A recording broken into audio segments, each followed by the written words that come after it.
আমার কাছে কথা খুব ক্লিয়ার।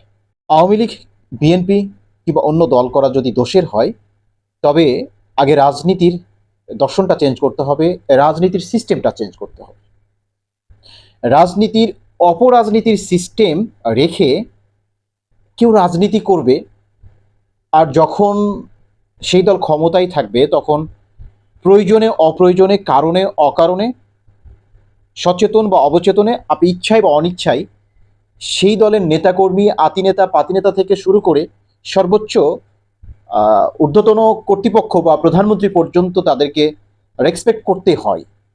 কারণ আমাদের এই রাজনৈতিক সিস্টেমটাই হচ্ছে এরকম পাওয়ারের, এরকম অনৈতিকতার এবং এরকম অস্বচ্ছতার। আমার কথা হলো, এই রকম অপরাজনীতি, অপসংস্কৃতি, অনিয়মটাই যদি সিস্টেম হয়, তখন আমরা যারা নিরপেক্ষ মানুষ, ছাত্র জনতা, সাধারণ মানুষ, খেটে খাওয়া মানুষ, পেশাজীবী মানুষেরা, ওই যে বললাম, ইচ্ছা কিংবা অনিচ্ছায় অনেক সময় ওই পাওয়ারের দলটিকে সমর্থন করতে হয়, বা তাদের পিছনে কাজের প্রয়োজনেই, আমার কাজের প্রয়োজনেই, আপনার কাজের প্রয়োজনেই তাদের পিছনে থাকতে হয়, তাদের পিছনে ঘুরতে হয়। তখন এতটা বিচার করার সুযোগ থাকে না যে তারা কতটুকু নৈতিক অথবা অনৈতিক কাজ করছেন।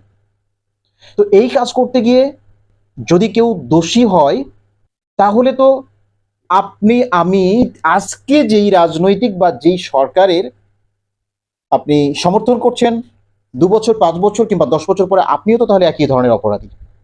আমার কথা হলো, রাজনৈতিক সিস্টেমটাই চেঞ্জ করতে হবে, রাজনৈতিক সিস্টেমটাই হবে রাজনীতি, স্বচ্ছ নীতি।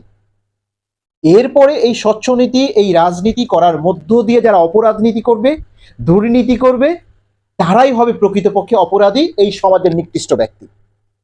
এখন দেখা যাচ্ছে একজন বিএনপি করেছে, শুধুমাত্র বিএনপি করার অপরাধে সে অপরাধী।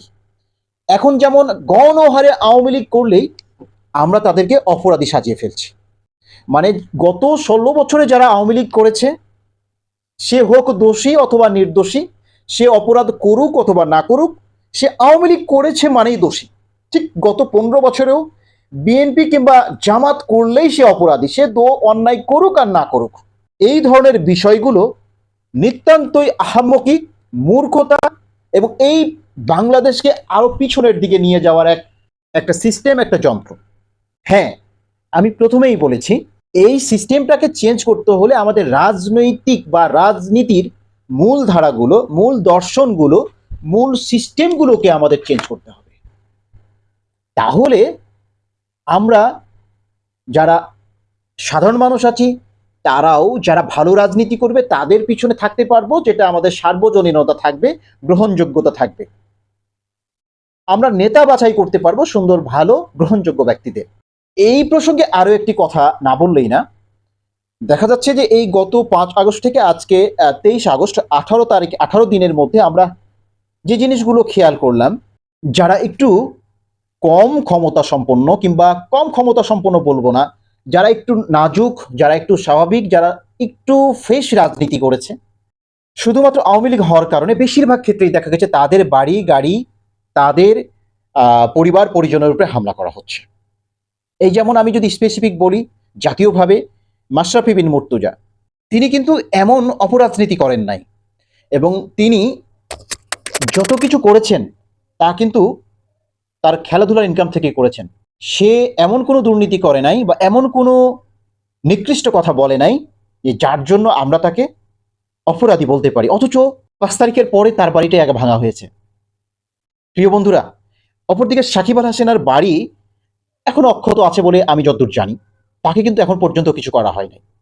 অথচ সাকিব আল হাসান শুধু রাজনৈতিক কারণেই নয়, তার খেলোয়াড় জীবনেও সে অত্যন্ত মানহানিকর, অব্যক্তিত্বস্বরূপ, বিভিন্ন সময় বিভিন্ন অনাকাঙ্ক্ষিত এবং সমালোচনামূলক এবং বিরক্তিমূলক আচরণ করেছে, যা আমাদের দৃষ্টিকটু, শ্রুতিকটু ছিল এবং বিরক্তিকর ছিল বটে।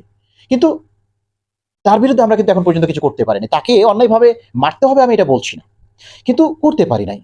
এই ঢাকা শহরে অনেক, যদি আমি কাউন্সিলরদের কথাও বলি, বিভিন্ন মন্ত্রী এমপিদের কথাও বলি, বিভিন্ন নেতাদের কথাও বলি, যারা সবসময় অন্যায় অপকর্মের সঙ্গে যুক্ত ছিল, যারা অন্যায়ভাবে কোটি কোটি টাকা ইনকাম করেছে, যাদেরকে আমরা বিভিন্নভাবে দেখেছি কুপরিচিত, এরা এখনো অক্ষত রয়েছে। কিন্তু যারা সুখ্যাতি রয়েছে, যদি আমি যারা কুখ্যাতি রয়েছে স্পেসিফিক তাদের নাম আমি বলবো না, জনগণ, মিডিয়া, সাধারণ মানুষেরাই বিচার করবে বা তারা জানে সবাই, আলাদা করে আমি বলার প্রয়োজন নেই, বেশিরভাগ নেতারাই হচ্ছে এরকম। তবে যাদের সুখ্যাতি রয়েছে, যারা পজিটিভ রাজনীতি করেছে, যাদের বিরুদ্ধে দুর্নীতির অভিযোগ নেই, যারা বিভিন্ন সময় পরিচ্ছন্ন নেতা বলে বিবেচিত হয়েছে, সার্বজনীনভাবে, গ্রহণযোগ্যভাবে, নিরপেক্ষভাবে, দেখা যাচ্ছে যে 5 তারিখেই তাদের বাড়িগুলো বা তাদের অফিসগুলো ভাঙা হয়েছে, যা নিতান্তই কষ্টকর, নিতান্তই দুঃখের, নিতান্তই পরিতাপের, নিতান্তই আমাদের জন্য অনাকাঙ্ক্ষিত এবং আমাদের পরবর্তী প্রজন্মের রাজনীতিবিদদের জন্য একটা অশনি সংকেত। যেমন বলা যেতে পারে ঢাকা উত্তর সিটি কর্পোরেশনের কাউন্সিলর দেওয়ান আব্দুল মান্নান।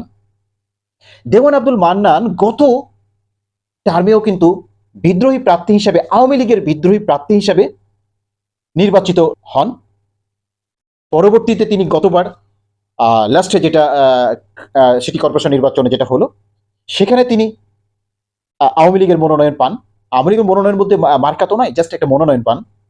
এই মনোনয়ন পেয়ে তিনি আবারও জয়যুক্ত হন বা নির্বাচিত হন।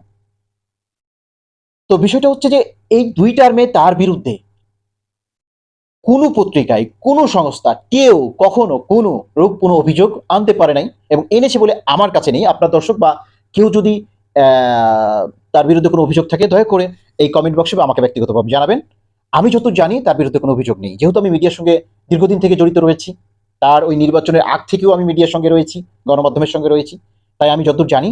এবং সে কিন্তু প্রতিটা মানুষের কাছে গ্রহণযোগ্য, এবং তার কাউন্সিলর অফিসে একজন গরিব দুঃখী, দলীয়, নির্দলীয়, অন্য পক্ষের যে কেউ যাক না কেন, আমার নিজের চোখে দেখা তিনি কিন্তু সবাইকে সম্মানের সঙ্গে তার কথা শোনেন এবং তার প্রবলেমগুলো বা তার সঙ্গে তার সুখ দুঃখের ভাগিদার হন।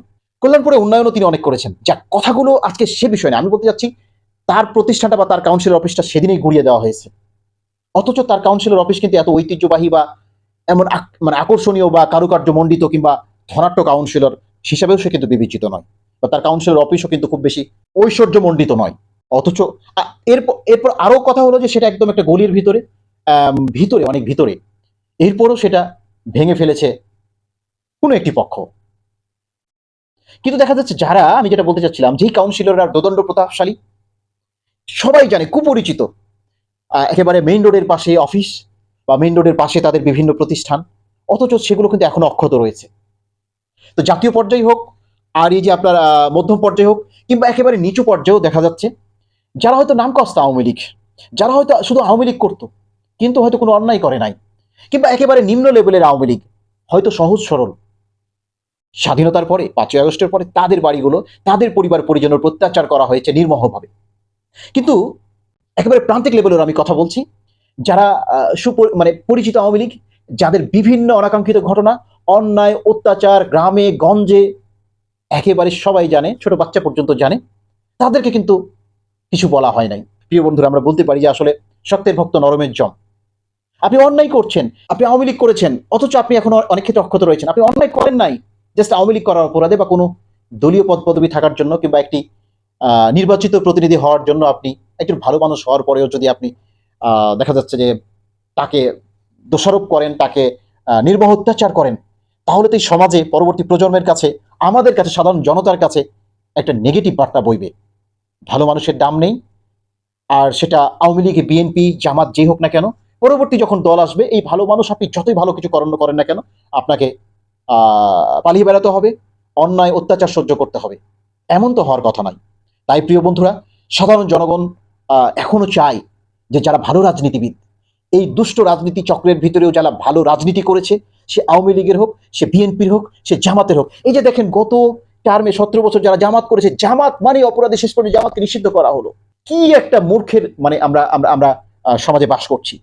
শেষ পর্যন্ত মানে দেখা গেছে জামাতকে জামাত বলে মনের খায়েশ পূর্ণ না করতে পারে, পরে জঙ্গি বলা হতো। অথচ এদের মধ্যে অনেক অনেক ভালো মানুষ রয়েছেন, এবং এই ভালো মানুষগুলোকে বিভিন্নভাবে শুধু অনাকাঙ্ক্ষিত আচরণ করা হয়নি, তাদের জীবনকে একেবারে দুর্বিষহ করে দেওয়া হয়েছে, শেষ করে দেওয়া হয়েছে। ঠিক একইভাবে যদি আওয়ামী লীগ করার অপরাধে তারা যদি কোনো অপরাধ না করে, তাহলে তাদেরকে শুধুমাত্র এই অপরাধে যদি তাদের উপর অন্যায় অত্যাচার করা হয়, সেটাও অনাকাঙ্ক্ষিত বলে যারা সত্যিকারের সাধারণ মানুষ, যারা সত্যিকারের বিবেকবান মানুষ, তারা মনে করে এটা অন্যায়। তবে সাধারণ মানুষের যেটা চাওয়া, যারা অন্যায় করেছে আওয়ামী লীগের থেকে, তাদেরকে আপনারা তাদের অনুসন্ধান করুন, তাদের খোঁজ খবর নিন, তারা কোথায় আছে, আইনের আওতায় তাদেরকে নিয়ে আসুন। তাদের ব্যবসা বাণিজ্য, তাদের অফিসে গিয়ে মানে নিয়মতান্ত্রিক ভাবে তাদেরকে অনুসন্ধান করুন, অফিসে গিয়ে তাদেরকে অনুসন্ধান করুন তারা কিভাবে অফিস চালাতো, তাদের অফিসে কোনো অবৈধ কিছু আছে কিনা, কোনো অনৈতিকতার কোনো নিদর্শন আছে কিনা। এই ক্ষেত্রে আইন শৃঙ্খলা বাহিনীর সহায়তা নিয়ে সাধারণ জনতা, শিক্ষার্থী, তাদের প্রতি আপনারা অনুসন্ধান করুন, তাদের প্রতি আপনারা হানা দিন, তাদেরকে আপনারা পাকড়াও করুন। আশা করি আমার ব্যাপারটা বোঝাতে পেরেছি। ধন্যবাদ, সবাই ভালো থাকবেন। আসসালামু আলাইকুম।